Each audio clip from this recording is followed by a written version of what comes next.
Alright, so this week I've been a little bit on the lazy side because I went ham on last week's video, like right near the end, so I kind of felt drained. So this week, nice, normal, small video. So I'm going to be doing a Q&A. I already put a post out a while ago, which asked about if there was any questions anyone would like to ask. Now, of course, I've made some questions myself as well, because obviously there might be some questions that some people might have wanted to ask. Didn't know I was going to do a Q&A, so they never got to ask, so I put in a few little questions I think some people might ask. And due to the amount of questions and what they are kind of like about, I've separated them into channel questions and personal questions. Personal also includes any questions that aren't related to the channel either, so it's kind of a mix of random questions. And of course, I'm not going to torture you by just making you only see my face with whatever music I'm going to put in the background. I've been playing some Arkham Knight recently, so here's some gameplay for that. So first things first, we're going to talk about some channel questions, because there's not a lot of them. Here's some ones that I made myself. Who makes the scripts, edits the videos, and makes the thumbnails? I do all of it. A little bit of a difference on the thumbnail side. I write the scripts, and I usually go looking for the media that I'm doing my information based off of, but if I can't find the media for it, I'll fall back on a wiki, which is why I messed up so badly during that Superform video with the whole Goku thing, because when I was reading through the wiki, I was honestly kind of speed reading it to try and get the video script done, and I think I mixed up some numbers, so everyone was just fixing the issue on that video. As for video editing, I also do my video editing. That's why sometimes video editing might be like really in-depth, over the top, and other weeks it might just be cutting to and from without any transitions or anything, because I'm just not feeling it that week when it comes to editing. For why I don't hire an editor, I'm not making enough off of YouTube to actually hire an editor, so yeah, there's that. Now, when it comes to thumbnails, I'm almost always making the thumbnails myself. The way I usually do it is that I will find official artworks or screen captures from shows, movies, and the such, or whatever I'm covering, and I'll do a trace job over them and kind of mess with it a little bit with the shading and all that, and then put it into a thumbnail. So I do my best to steer away from like fan art and all that, because I don't want to unintentionally use someone else's work that's been retraced. It's a no-no in the art community. But I say I somewhat make my thumbnails as well, because the more recent one that blew up, which was the No Way Home Theory thumbnail, I did make the Spider-Man base, and I was doing something with the strands of time that were around it, but my partner, who's an artist, TeaInAButtercup, she asked for the assets. I gave them to her while I was working on the thumbnail, and she made the gorgeous thumbnail that I'm using currently for the video. So big thanks to her for that one, but almost all my other thumbnails, actually all my other thumbnails are made by me. Another question is, will I stick to weekly uploads? I am trying my best, but I will talk more about that at the end of the video, because I'm being a bit iffy on the weekly uploads at the moment. Alright, so we got one of the first questions, which is from the Lord Fox 95. I'm just going to call them Lord Fox for now. What are my plans for the channel's content moving forward, and am I going to do essays and video rants like usual, or do I plan on doing other stuff? I would like to do other stuff, in all honesty. I want to do like video game analysis stuff, maybe the stories within video games, but in all honesty, I kind of hit the niche when it came to the dark suit trope, because, you know, that's my most popular video on the channel, and I'm kind of narrowed myself into having to do that. And I don't mind it. I don't mind doing it, but I might do other trope-like videos and such, which is actually another question that's going to be coming up. But I would like to do some video game story coverage, maybe some conspiracies, or maybe some theories based within them. If you can't tell, my content is somewhat based off of Wendigoon's, except it's meant to be generally nerdy. He does nerdy stuff sometimes as well, but I want to be like more nerdy. Another question from Adrian Latouf. I don't know if I pronounced that right, but now I'm just going to call him Adrian because I don't want to mess up his last name any further. What tropes do I hope to touch on in the future? Well, I do think that after the dark suit trope, I should probably do a light suit trope, obviously. And there will be a lot of other tropes I have written down. Depending on what I'm interested in at that point in time is what I will then fully put my effort into researching, because if I try and do a trope that I'm kind of about, I'm not going to have as much interest into it. I'm going to start writing the script slowly, and I'm going to find reasons not to write the script. So I have to be really into the script for me to do it. And in connection to that, there's also another question from a user that's literally just called Hugh. I'm just going to call them Hugh for now. Will I ever do a battle-torn suit trope? It is an intriguing idea, and I feel like I probably would end up doing that, but there would have to be interesting battle-torn suits. Like Raimi's Spider-Man one shows off his half face and all that, and it's a very iconic suit, but then other damaged battle suits, they kind of they happen every other day. It's not too intriguing in those ones. With the channel questions out of the way, we will now go on to the personal question segment. Going back to the Lord Fox again, is the Triforce tattoo my only tattoo? Yes, currently it is my only tattoo on my body, and I actually think I should probably tell you a little bit about it. So we have some comic book type conventions where I'm at, right? And during one of them, there were 2 tattoo stands that you could go to get tattoos. Now, just a general pre-warning, you can get a tattoo from a comic convention if you want, but I would highly suggest not doing it. Luckily, I picked a really non-complex tattoo. One thing I don't like about it is that whenever I put it forward, it's not lined up, but when I look at it directly, it's lined up. That's my only nitpick. But if it's something simplistic and small, then go for it. But it's very last moment because there was nothing I really wanted to get at the convention that was in a nice price range except for a tattoo. So I went and got this tattoo. It was very spur of the moment. I do not regret it still. It can represent the Triforce. It can represent the Blacktron logo from the old Lego sets. It could represent some symbols on helmets of Star Wars characters. So obviously I'm not going to regret this tattoo, but it's not the best quality. I don't have a close-up image of it, but I might put one up if I take one.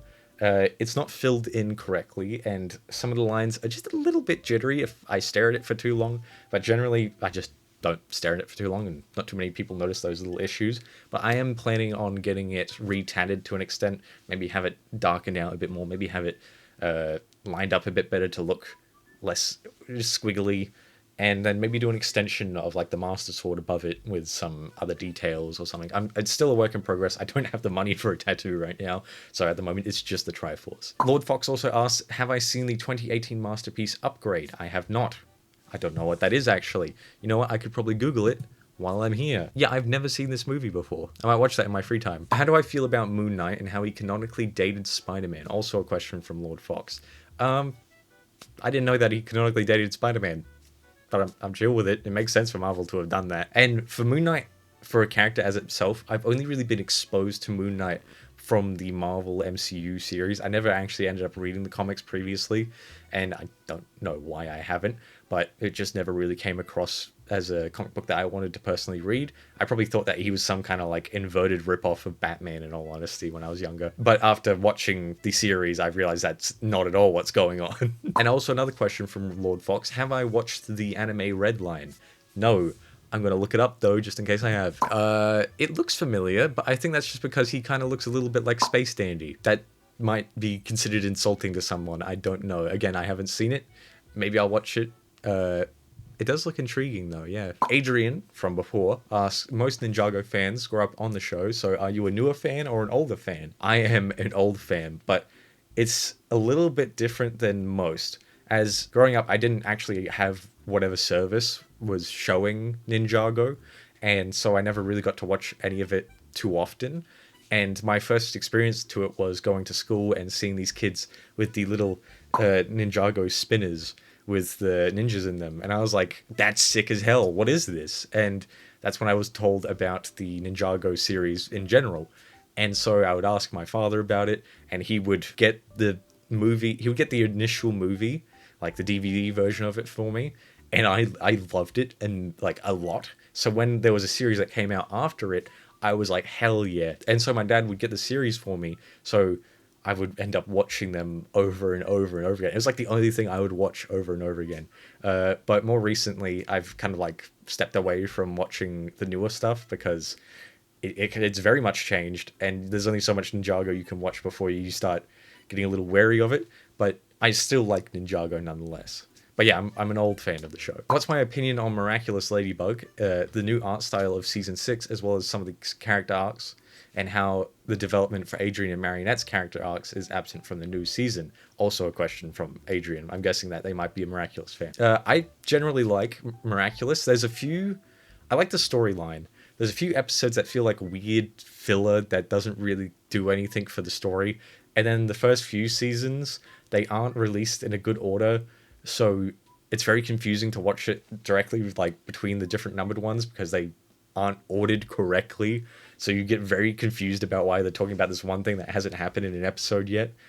And yeah, that's my only strife with it. Other than that, I love it as it's superheroes. I love anything superhero, superpower related. And as for the new art style of season 6, I know it's doing what they did with the Ninjago series, where after they made a movie based on the series, they took the art style from that and applied it to the original series. Like in Ninjago, they took the style of Lloyd and the other ninja and applied it to the same ninja characters from the previous series, but it's not the characters from the movie. They just look like the characters from the movie now, even though in flashbacks they look like their old selves. So they just all happen to restyle to look exactly like. I'm rambling a little.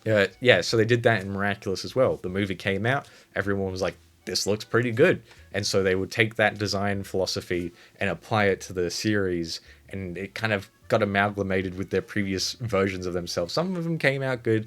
Every now and again you might get a character that was redesigned that you kind of go, I don't recognize them anymore. But other than that, I do like the look of the season 6 art style, and it implies that now it's going to be more solid about which studios produce the episodes, as before they would keep handing out to different studios different episodes. They give the more story heavy ones to the good studios, and they give the less story heavy ones to the lesser studios. So occasionally you'll know that an episode's not going to be too important to the story when the character's hair is clipping through its eyes. And as for the development of the characters in season 6, I actually haven't watched too much of season 6 yet, so I have no clue. They're probably developing Cat Noir and Ladybug, but Marionette and Adrian are probably going nowhere. Here's the continuation of the anime question now with Adrian. What are some of my favorite animes? I do talk about anime sometimes within my videos, but it's honestly not my main form of like content consumption.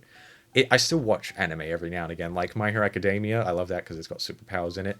One of the first few animes I watched was Sword Art Online, back when it was like streaming on our television, and it was very weird because it was a kids TV streaming thing, and the first season of the first SAO season thing, where it's just, you know, the first season, that was fine, but the second season where it's an ALO, I'm confused why that was on the kids streaming service.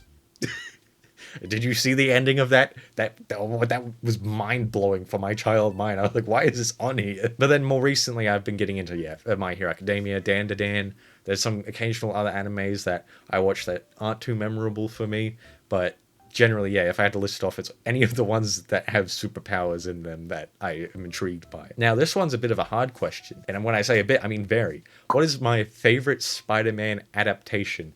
Now, if it wasn't clear, I don't know if it's in... It's not really in frame. There's a Spider-Man mural here, but I love Spider-Man, and so I know about a lot of different versions of Spider-Man. But I'm going to be real with you, I don't have one set favorite adaptation of a Spider-Man. If I had to say off the top of my head what my favorite specific Spider-Man would be, it would be the same as a lot of other people who have watched Spider-Man. It is the Spectacular Spider-Man. And that's probably just because that is the Spider-Man that I grew up on as a kid, because it's like the only thing that was Spider-Man animated related on television. It's my favorite adaptation, and I'm so confused why they haven't made a like reboot of it where they just continue the story. I would really like that. Another question from Adrian: do I like or dislike Man of Steel, the DCEU as a whole, and what are my hopes for the new DCU movies?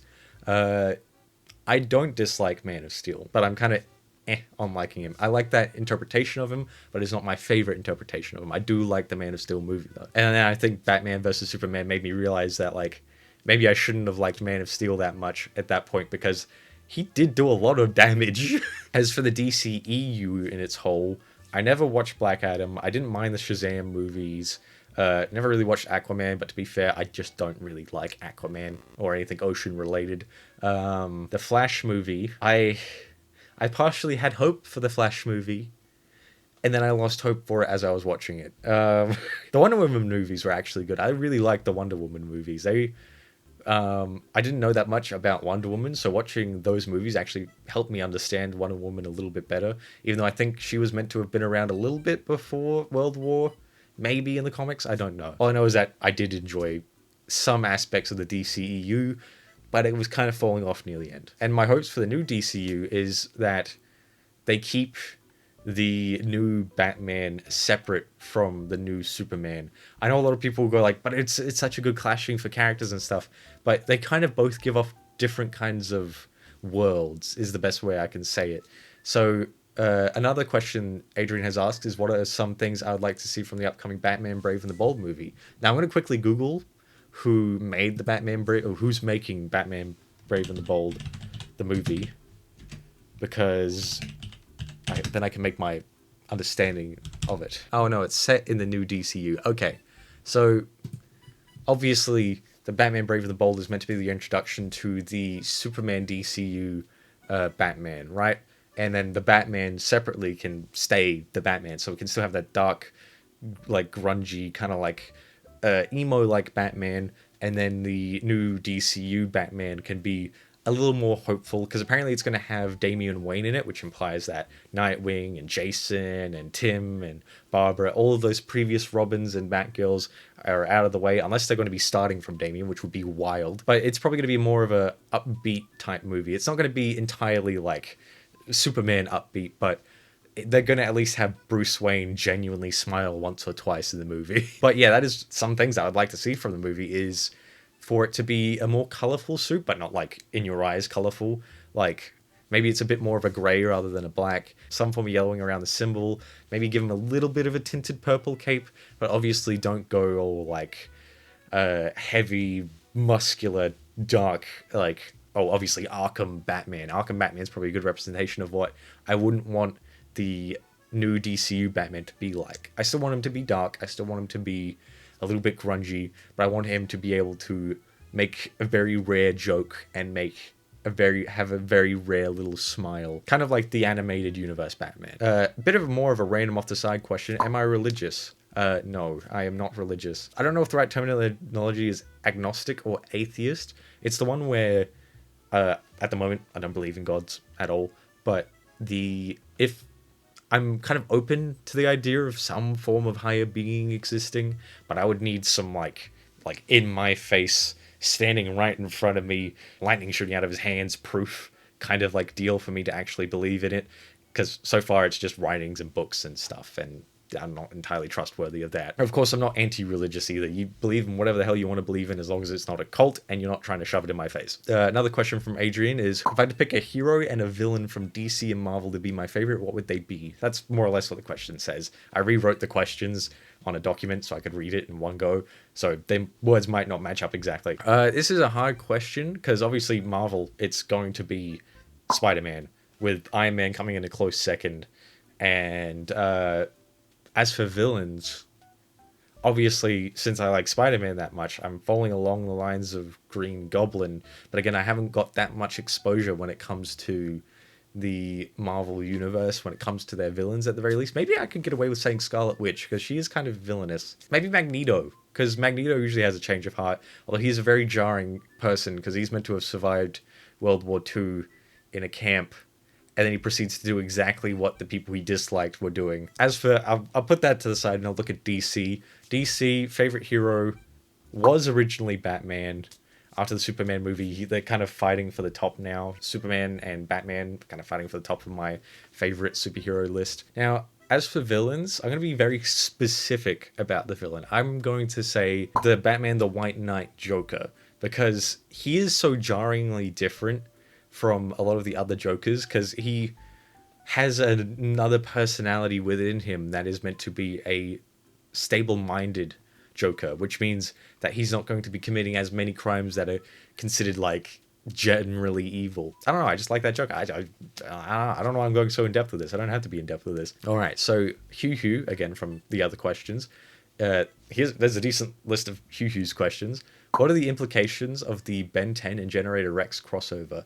So, I never really thought too much on that, in all honesty. I know that they had a crossover, and I assumed that it was just to bring the attention of Ben 10 and its popularity over to Generator Rex, because Generator Rex wasn't getting as much attention. I loved Generator Rex, by the way, growing up. I think that it implies that maybe, I would like to think that the Man of Action, which is the producers of the show, there's a Man of Action multiverse where each of the shows that the Man of Action have worked on, or maybe have produced themselves like as an original idea, are all connected to an extent. Although they also worked on the Sonic Prime series as of recently, so it would imply that Sonic Prime is universally connected to Generator X and Ben 10, which is a little bit of a stretch.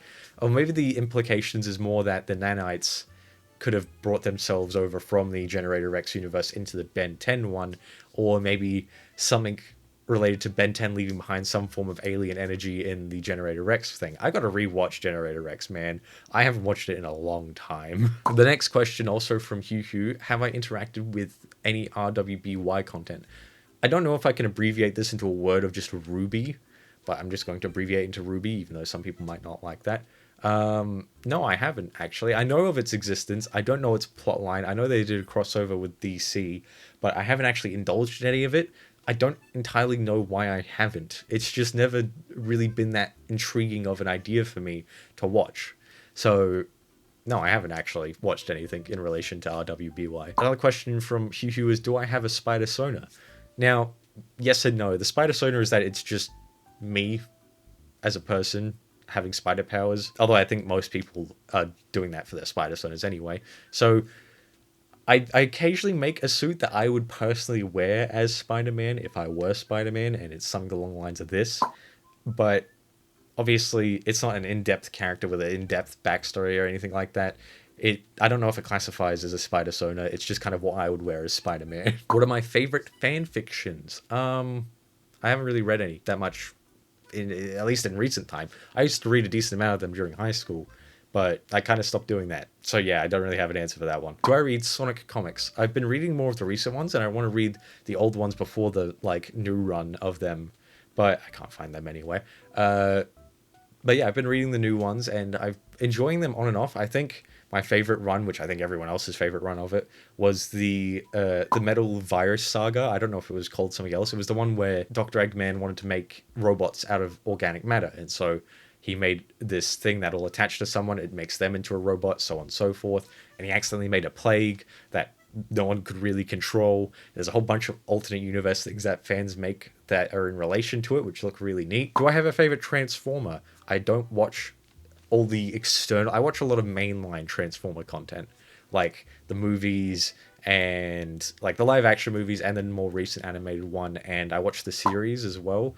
I think my favorite one from all those, though, was probably the blue version of RC. I'm not being weird about it, I just really like that version of RC. And yeah, I'd say that RC is probably my favorite Transformer, but specifically from that Transformer show. Do I remember the 21st night of September? No. I bopped my head too hard. I don't remember anything from the 21st night of September. Thoughts on the Marvel Mangaverse, also from Hugh. The only thing I know of the Marvel Mangaverse is I'm assuming that the fake red manga of like the Spider-Man manga is a part of that mangaverse, but that's an assumption. But I did like that. I'm a bit iffy on the story, kind of the idea that some random dude was playing Spider-Man, like swinging around and all that, and fighting the same way. Not the same way he does. He was obviously struggling, but the idea that some random dude could swing on a web like that hurts me, because realistically, if anyone were to swing on a web, let alone Spider-Man's web, their whole shoulder's just dislocating and so many muscles in their arm are going to rip.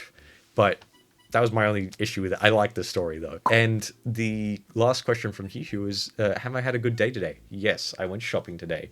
I bought some more Solo. I really should stop doing that. I have a sugar addiction. Now, this is a final question from myself. This is the one that I made. How long will I keep up the uploads? And I asked that question to myself because I'm currently running off of savings I had got from my previous job. I intentionally left my job to try and full-time do YouTube, even though I wasn't originally earning anything from YouTube. So this was a big risk for me to have done. And while I am earning from YouTube, I need to be earning just a tiny bit more a month to be able to consider it survivability money. And so I might need to change up my upload schedule at some point, make it maybe a 2-week thing. If I'm getting really desperate, make it like a month thing that's really in-depth and well-made. But I'm thinking about leaning into a 2-week video upload schedule, as that would give me more time to work on videos and make them more in-depth, make them a little bit of a higher quality. But then I wouldn't be keeping up the quantity that I've already kind of set for myself. And I don't really know how to jump into the idea of a 2-week upload schedule without outright telling the entirety of my subscriber base, like, hey, there's just not going to be a video next week. be chill with it. I don't know. But hopefully if I do start doing a 2-week thing, then that will do well. But yeah, other than that, I don't actually have any more questions left for myself, which I guess makes sense. If you do have any questions, do leave it in this video's comment section. I could probably do another Q&A in future if I'm feeling like I'm having a lazy kind of kaput week. I'll look at those questions and I'll continue and open up from those ones. Although I would probably think that there should be more channel questions. There was a lot of random personal questions in there. But yeah, if you like this video, even though it was incredibly random, and I doubt anyone's really actually going to look at this one, feel free to subscribe. And if you like the video, it helps push into the algorithm. And I will see you all again next week. Thank you to my members, TeaInAButtercup, Crystal Cansbit, Jasmine Wilson, Wilburflight, and Nugsy1.